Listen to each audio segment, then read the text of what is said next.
السلام علیکم ورحمۃ اللہ وبرکاتہ۔ محترم ناظرین، اس ویڈیو میں آپ کے سامنے قربانی کے 10 اہم مسائل بیان کروں گا انشاءاللہ۔ یہ ویڈیو بہت اہم ہونے والی ہے، آپ خود بھی دیکھیں اور اپنے دوست احباب کے ساتھ اور لوگوں کے ساتھ بھی اس ویڈیو کو شیئر کریں۔ چلیے تو ویڈیو شروع کرتے ہیں۔ سب سے پہلا مسئلہ میرے سامنے ہے کہ قربانی کن لوگوں پر واجب ہے، کن لوگوں پر قربانی واجب ہے۔ تو یاد رکھیں، قربانی ہر اس مرد و عورت پر واجب ہے، مرد پر بھی واجب ہوتی ہے اور عورت پر بھی واجب ہوتی ہے جو صاحب نصاب ہو، اسی طرح عاقل، بالغ اور مقیم ہو، یعنی اپنے شہر میں ہو۔ اگر ایسا کوئی شخص ہے، چاہے وہ مرد ہو چاہے عورت ہو، تو اس پر قربانی واجب ہے۔ آج کل نصاب کتنا ہوتا ہے؟ تو نصاب میں 52.5 تولہ چاندی کی رعایت کی جاتی ہے، یعنی 52.5 تولہ چاندی کے بقدر کسی کے پاس کل مال ملا کر ہو جاتا ہے، جو اس کے پاس بیلنس ہے، روپیہ پیسہ ہے، سونا بھی ہے، یا اور بھی جو چیزیں جو تجارتی سامان ہے، کل ملا کر 52.5 تولہ چاندی کی قیمت کو اگر اس کے پاس جو مال ہے سب پہنچ جاتا ہے۔ آج کل 52.5 تولہ چاندی کی قیمت بھی میں نے کچھ دنوں پہلے معلوم کی، تو آج کل جو ہندوستان میں یہاں پہ جو قیمت بن رہی ہے وہ 46-47 ہزار کے لگ بھگ ہے۔ تو اتنا مال جس مرد و عورت کے پاس بھی ہو اور وہ عاقل، بالغ اور مقیم ہو، تو اس مرد و عورت پر قربانی واجب ہوتی ہے، اس کو اپنی طرف سے قربانی کرنا واجب ہوتا ہے۔ اس مسئلے کو اچھی طرح یاد رکھیں۔ دوسرا مسئلہ یہ آتا ہے کہ کیا گھر کے تمام افراد پر قربانی واجب ہوتی ہے؟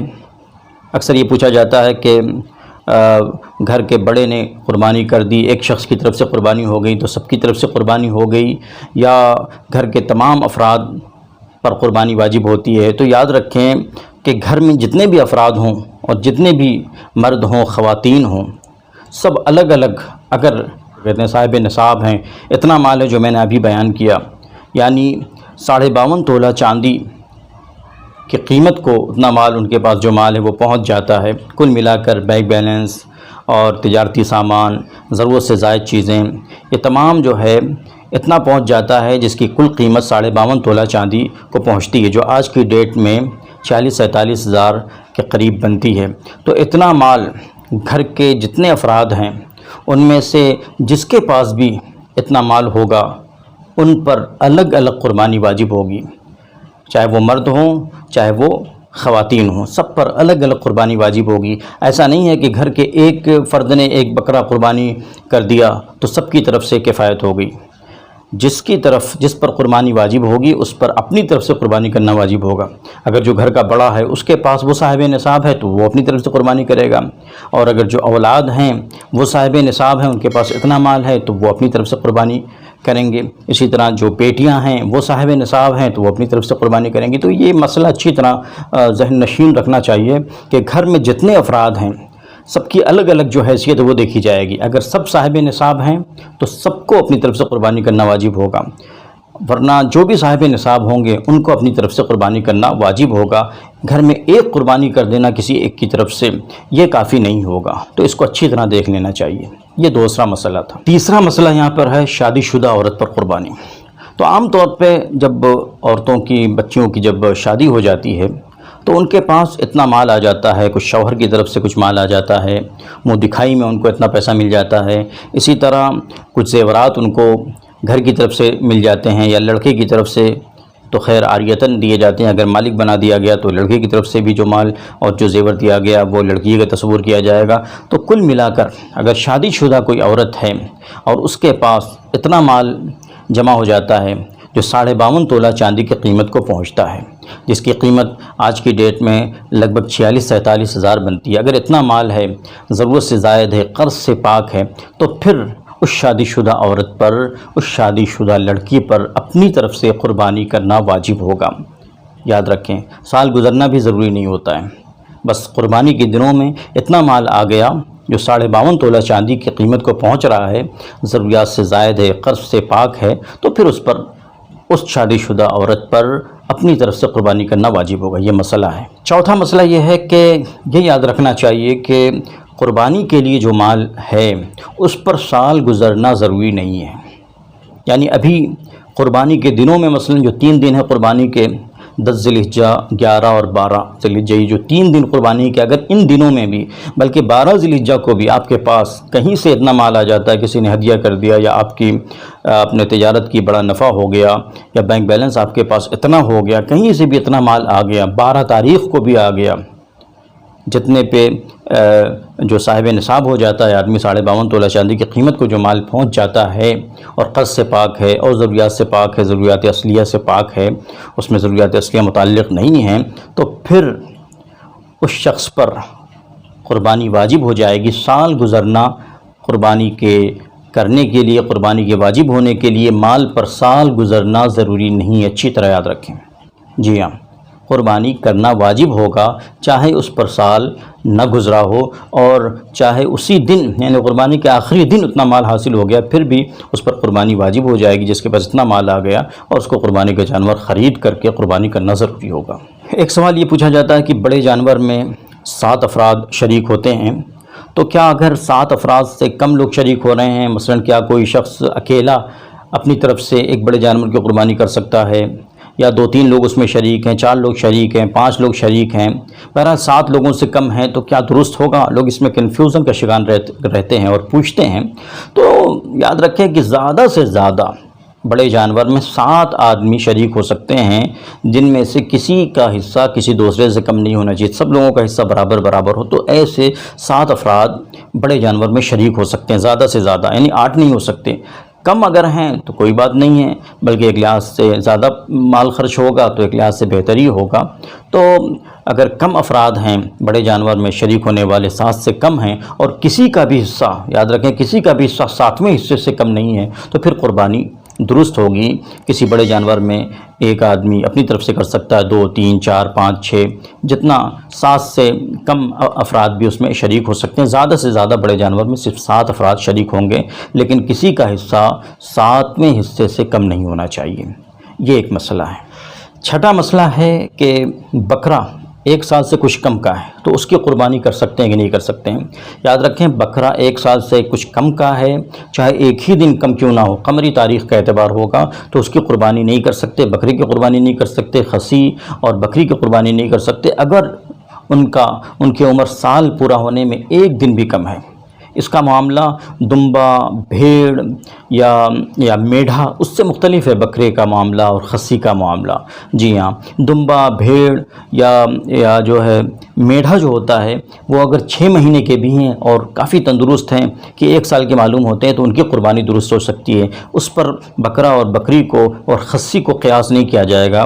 بکرے کے لیے اور خصی کے لیے قربانی جائز ہونے کے لیے پورا 1 سال مکمل ہونا ضروری ہے. 1 سال میں اگر 1 دن بھی کم ہے تو پھر قربانی بکرے کی، خصی کی، بکری وغیرہ کی نہیں کر سکتے ہیں. بالکل کلیئر ہے، اس مسئلے کو یاد رکھیں. ایک مسئلہ یہ ہے کہ قربانی کا جو جانور ہے قربانی کے دنوں میں، بلکہ اس سے کچھ پہلے بڑا شور ہو جاتا ہے اور بڑے مہنگے جانور بکنے لگتے ہیں، اور سوشل میڈیا پہ اور تمام ذرائع جو ہیں ابلاغ ہیں، اخبارات میں اس طرح کی خبریں چھپنے لگتی ہیں کہ اتنا مہنگا جانور لاکھوں روپے میں، اسی طرح اللہ لکھا ہوا، محمد لکھا ہوا، اس طرح کے جانوروں کی بڑی تشہیر ہونے لگتی ہے اور لوگ ان کو مہنگے داموں میں خریدتے ہیں، لاکھوں روپیہ دے کر ایسے جانور کو خریدتے ہیں. تو ظاہر سی بات ہے، کیا اس کا کیا حکم ہے؟ کیا لاکھوں روپے کا جانور لے کر اور اللہ محمد نام لکھا ہوا ہے یا کسی نے اس پہ بنا دیا ہے، لیکن لوگ یہ سمجھ رہے ہیں کہ اس پر اللہ یا محمد کا نام لکھا ہوا ہے یا اس طرح کی کوئی نشانی بنی ہوئی ہے، تو کیا ایسے جانور کی قربانی کرنا زیادہ افضل ہے یا کیا کرنا چاہیے؟ تو دیکھیں بہت زیادہ مہنگا جانور، ظاہر سی بات ہے اس میں ریا پیدا ہو جائے گی، اخلاص نہیں رہے گا، دکھاوا ہے. بہت زیادہ مہنگا جانور خریدنا یہ مناسب نہیں ہے. ریاکاری سے بچنا چاہیے، دکھاوے سے بچنا چاہیے.